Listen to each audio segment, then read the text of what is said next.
Good evening, everyone. Welcome to a new video.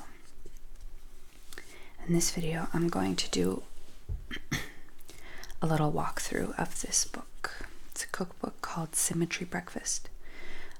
It is based off, or it was originally an Instagram created by Michael Z, and you can see all these beautiful pictures. So he cooks breakfast for himself and his now fiance every morning, and he does breakfasts from all around the world, and he decided to create a cookbook with all the recipes, and all his recipes are so delicious looking and international, and I thought I would get it, so we'll just get started.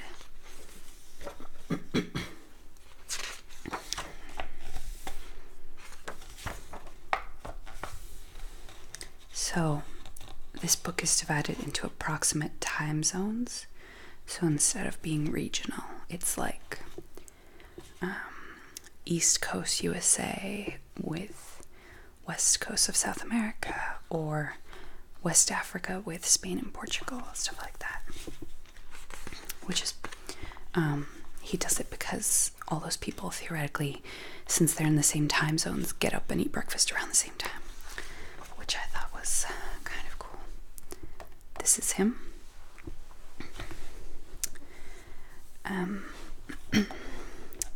So I don't actually know what his profession is. It says he studied photography at the Arts Institute at Bournemouth and then went to teach art and design.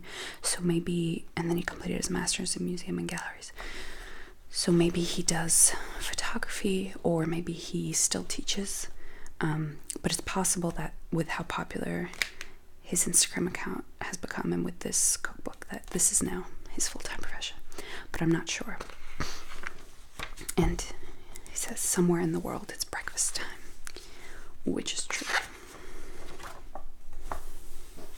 So chapter 1, Rise and Shine, is United Kingdom, Portugal, Morocco, Nigeria, and West Africa. So nice diverse group. The first breakfast is breakfast in bread. Benny buns and shakshuka buns, aka the Love Shack.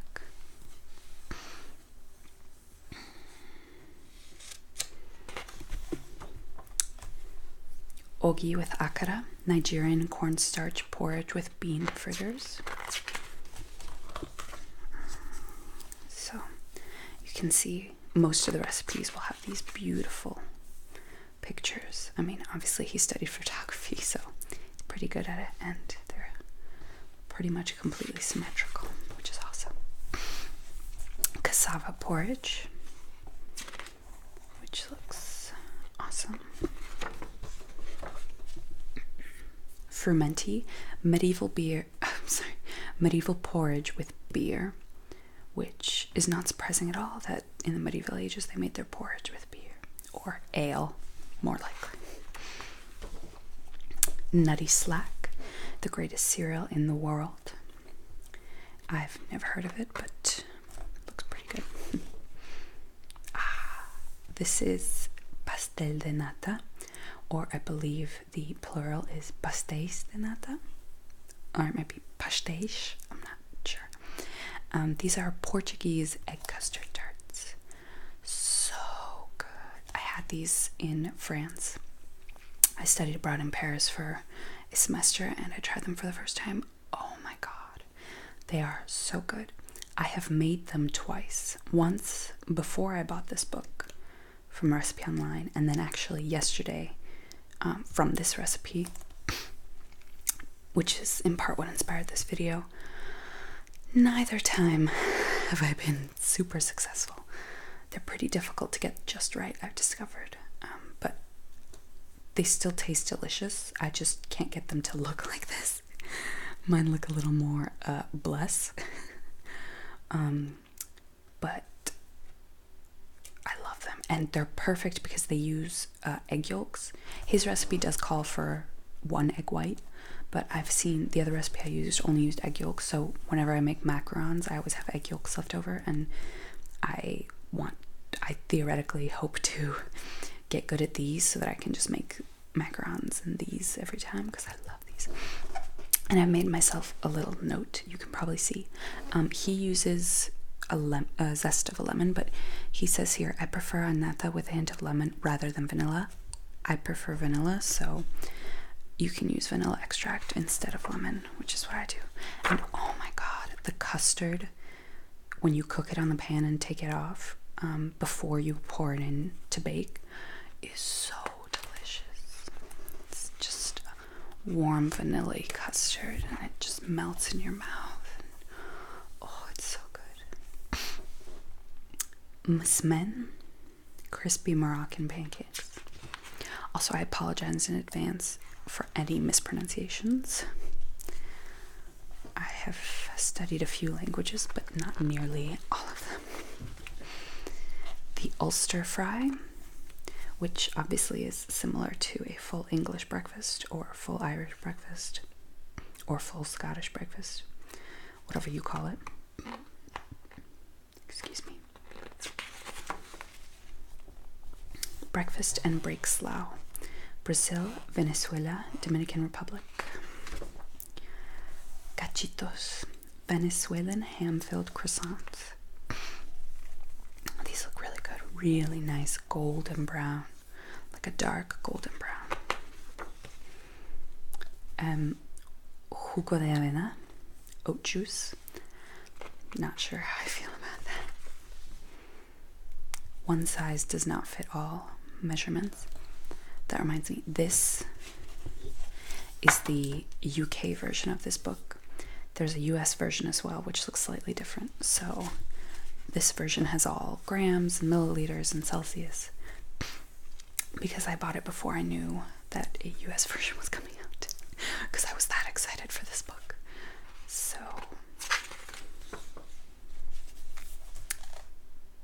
panquecas de tapioca, tapioca pancakes. Really interested in those because I love tapioca. Pão de queijo, Brazilian cheese bread. These use tapioca flour, which makes them super sinewy and chewy and just delicious. This says cheese of your choice. I use Parmesan cheese because I've made these before. Oh, I love these. If you've ever been to a Brazilian steakhouse, some of them will serve these as like a bread for the table, and they're amazing. And they're not that hard to make, and they turn out really, really nice. Chapter 3, In Search of a Cure. Colombia, Peru, and East Coast, USA.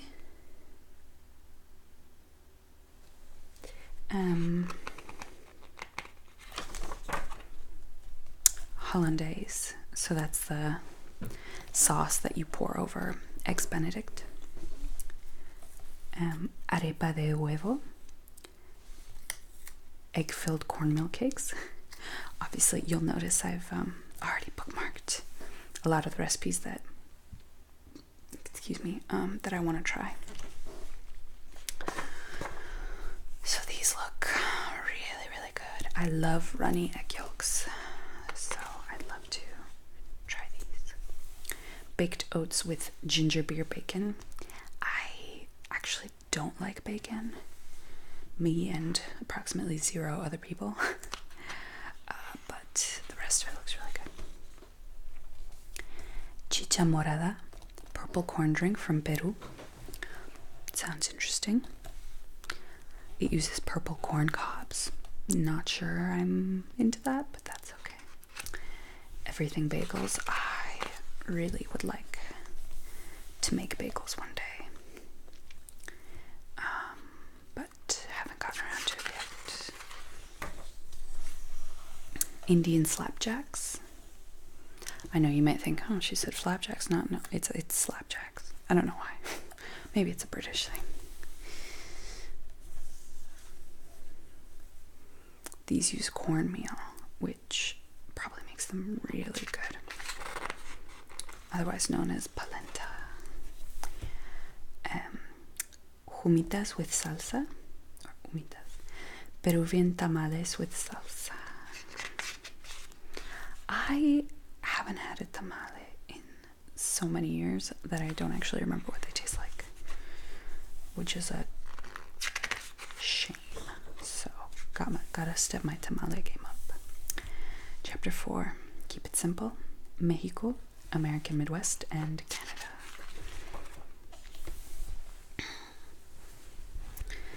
Fatty boy beans. No idea what these are, but they look interesting. Oh, chicken and biscuits.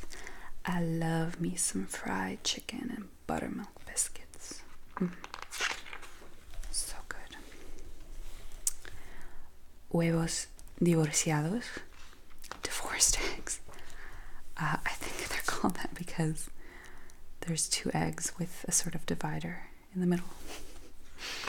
I've never heard of them before I got this book, but very interesting. Churros y jamón con cajeta. Churros with ham and caramel dipping sauce. Yum, yum, yum, yum.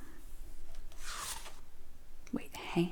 I don't want ham with my churros. Yeah, serrano ham. Don't know where that goes in the recipe, but it's probably good. Cornbread. I like both savory and sweet cornbread. Where you're from, there might not be options, but I've had both savory and sweet, and they're both good. I just really like cornmeal, to be honest. Magic grits. I've never tried grits, alas, so I want to try those also. It's just some gravy recipe. Cowboy coffee, iced tea south. There's a few drink recipes in this book. From good to great, West Coast USA and Hawaii. Ooh, cornflake French toast.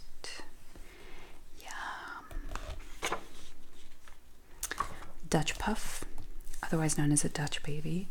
These look so interesting, and I see them online all the time and on Instagram, and I really want to try to make them, but I don't have a cast iron skillet, alas, and I think you need one of those for it, but they're so, like, they cook so interestingly. I need to find a restaurant that makes them so I can try them. This just talks about Rare Tea Company, and it's got some nice tea spreads here with some really nice china and other dinnerware. Loco Moco. It sounds like a good time. Smoothie. Okay, chapter 6. Sometimes more is more. Japan, Australia, Korea, and the Philippines. A Japanese breakfast, pretty nondescript.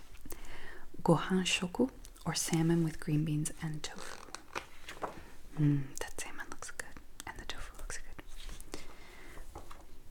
Onsen tamago, which directly translates to hot spring eggs. Love eggs.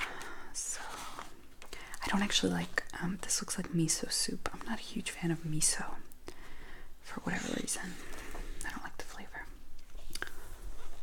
Okonomiyaki, Japanese pancakes. I believe these are savory pancakes. Jaffles, not sure. I think these are Australian, but they look very cute.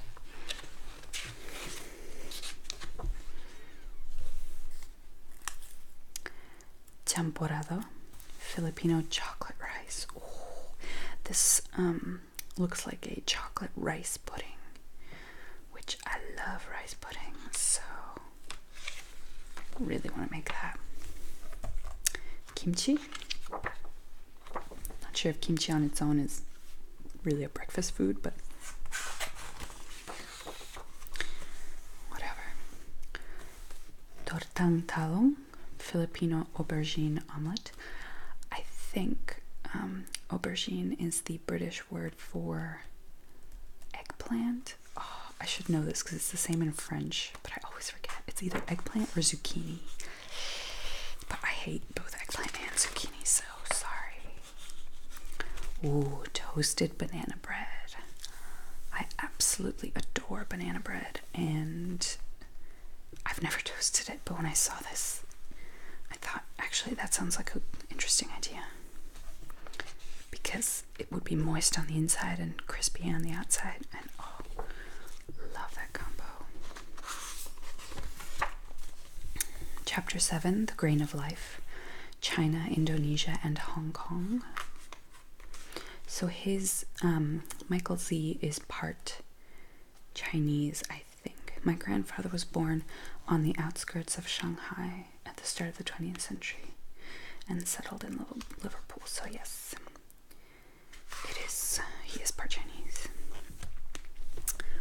Kongi and Yo Tiao, rice porridge and fried Chinese breadsticks, which is appropriate today. Happy Chinese New Year, Lunar New Year. These look really good. I've never had these.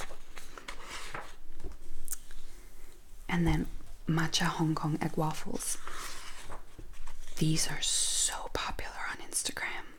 I see these all the time. I think there's a store, like a fast food place or like a snack place called Eggloo, based in Hong Kong, and then there's one in New York City, probably other cities. And what they do is they make these big egg waffles in different flavors, and they sort of wrap it like a cone and put an ice cream scoop on it. Oh, it looks so good.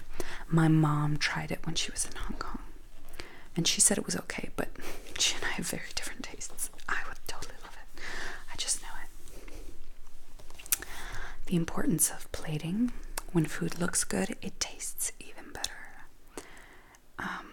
Yeah, plating is pretty important because his Instagram account and this book's popularity are pretty much based on how beautiful his pictures are. At least in large part. Nasi lemak with sambal, Malaysian coconut rice. Looks good. Man, I'm getting hungry. Shangjian mantou, Shanghainese breakfast dumplings. Yum, yum, yum.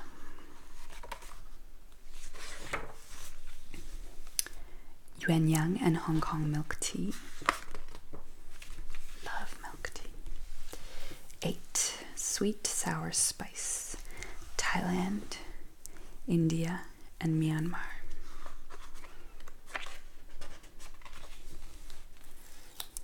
Chole bhature, chickpea curry with puffed breads.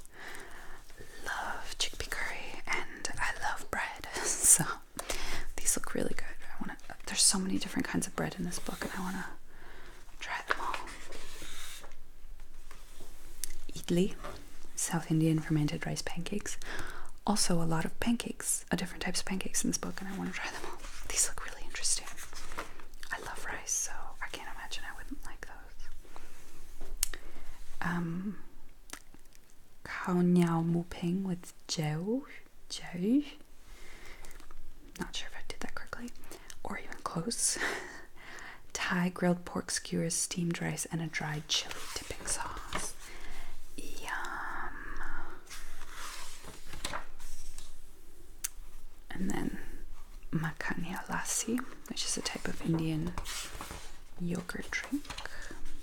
Masala chai, famous Indian spiced tea.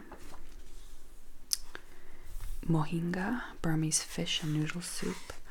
I love fish stew. Eastern European countries, especially Balkan countries, make really good fisherman's stews. Vada pav, spiced potato burger from Mumbai. that looks really good.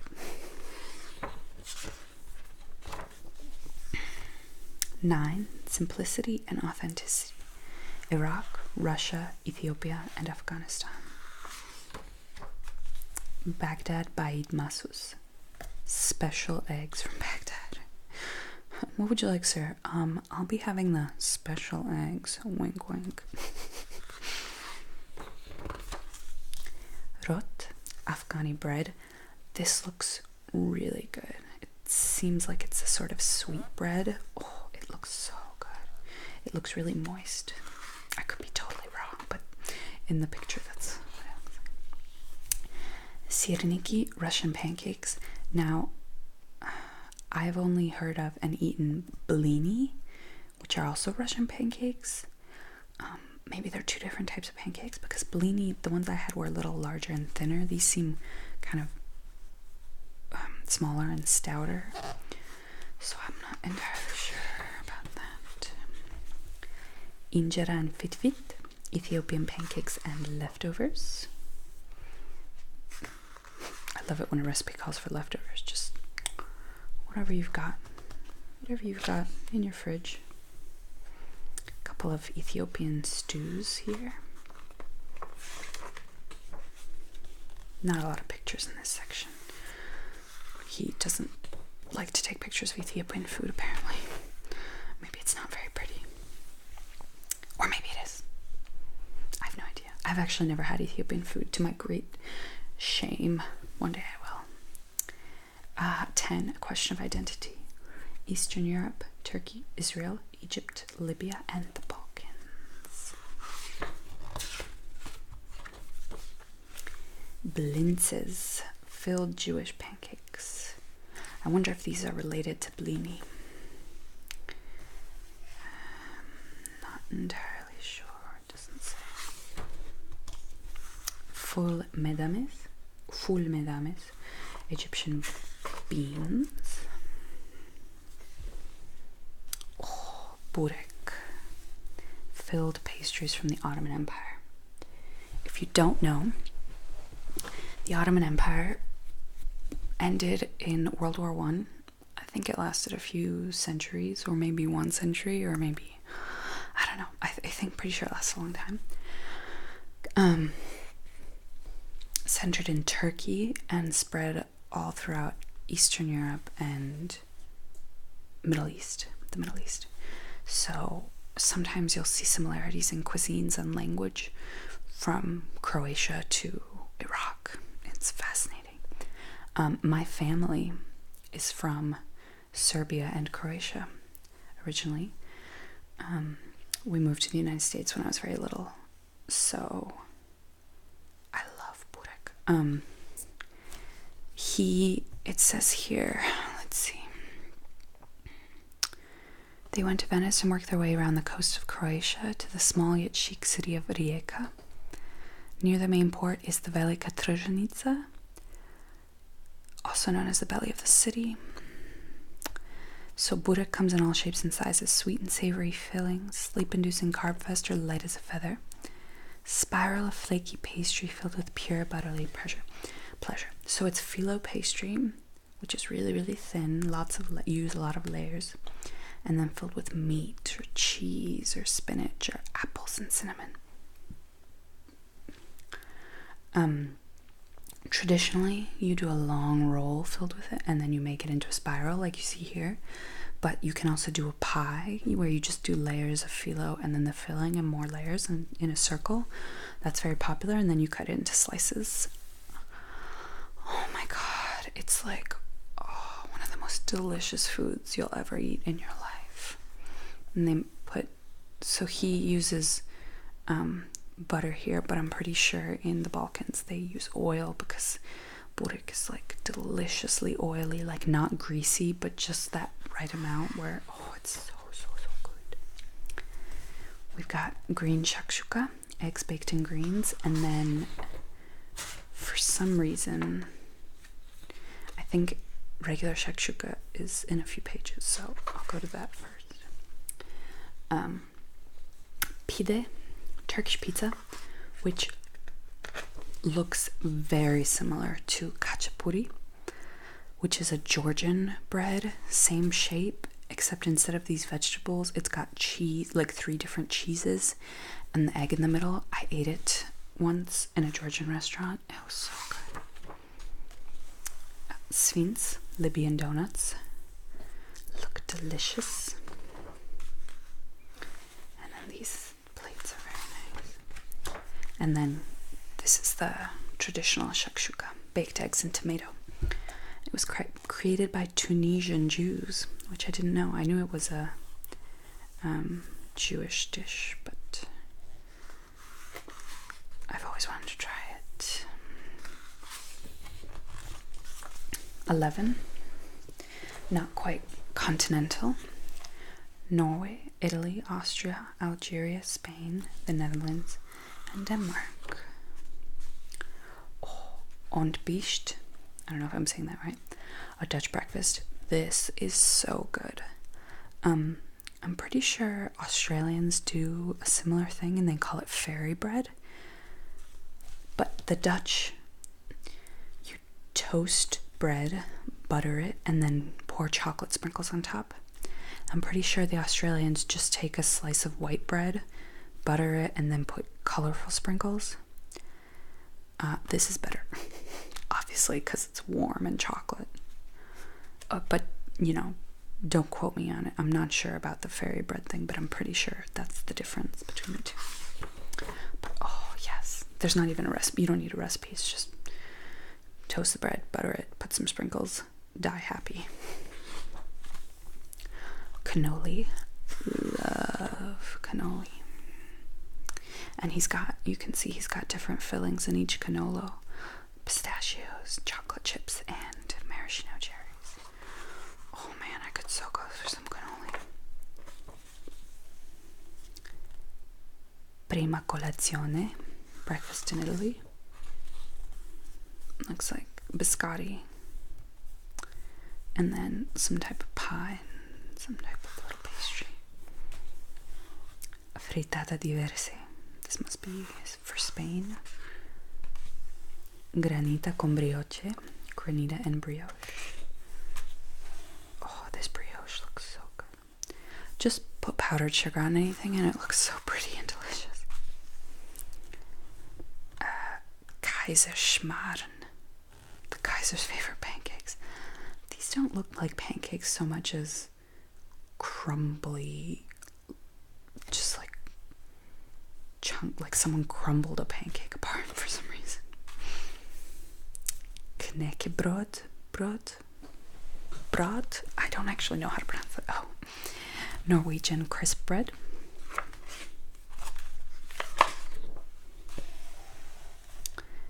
Mshewsha, Algerian honey pancake bread, which sounds really good. Patatas bravas, Spanish spicy potatoes.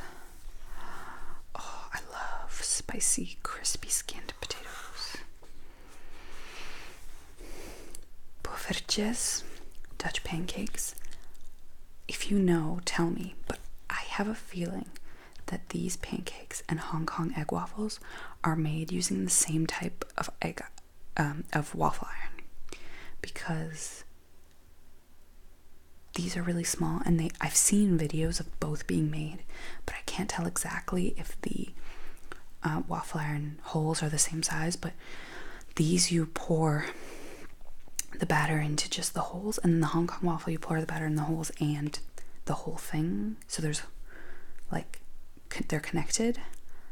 So I have a feeling you make them both in the same kind of waffle iron, but I'm not sure. Which would be really cool if you did, right? Like, those two countries are so far apart. Imedris, Danish rye bread with yogurt. Look at how pretty these edible flowers look. Just some words. 12, cocktail clock. Eye opener, appetizer, refresher, and stimulant. So we've just got some interesting drinks here. I guess you could drink these with breakfast if you want. I like how he's put these. So it's Corpse Reviver #2 and Death in the Afternoon. You'd think Death in the Afternoon and then a Corpse Reviver. We've also got Dirty Kermit. And you've got some lovely star anise just floating on the top there. I Want My Mama. Fair. Oh, these glasses are so pretty. Regent's Punch.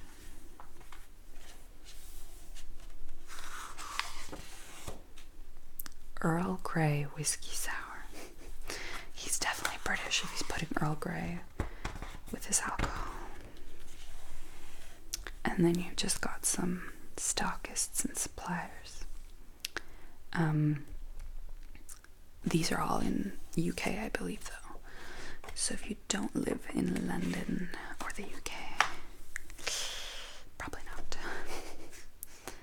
And then some acknowledgements.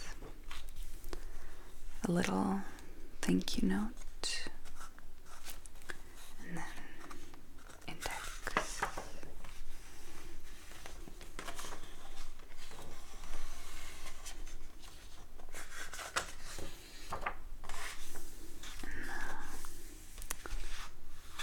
A little copyright page.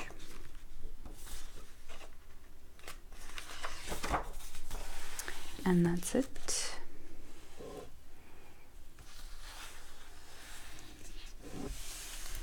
Ooh.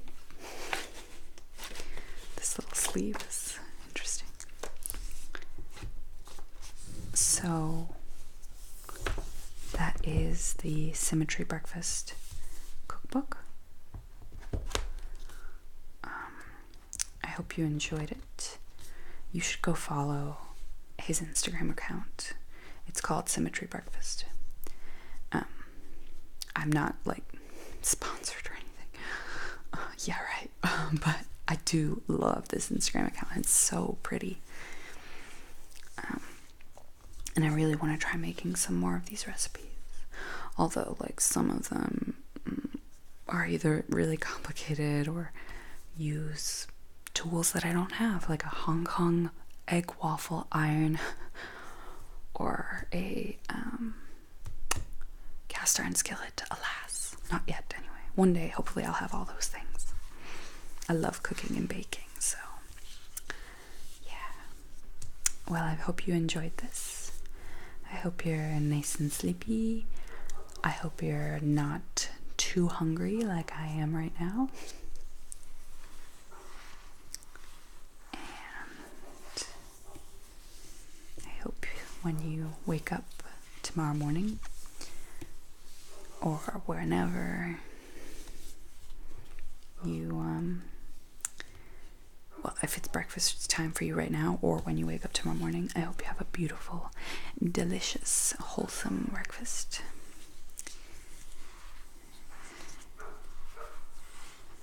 And share in the comments below if you like this type of video, what you have for breakfast.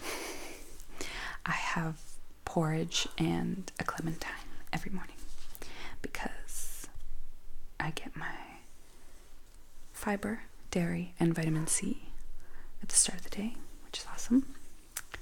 And I love porridge. So good. So good. I could literally eat it every day, which I literally do. This one instance where you say, I could literally do this every day. And it's, yeah, it's true. Okay. Good night. Sorry, this has been like the longest ending closing speech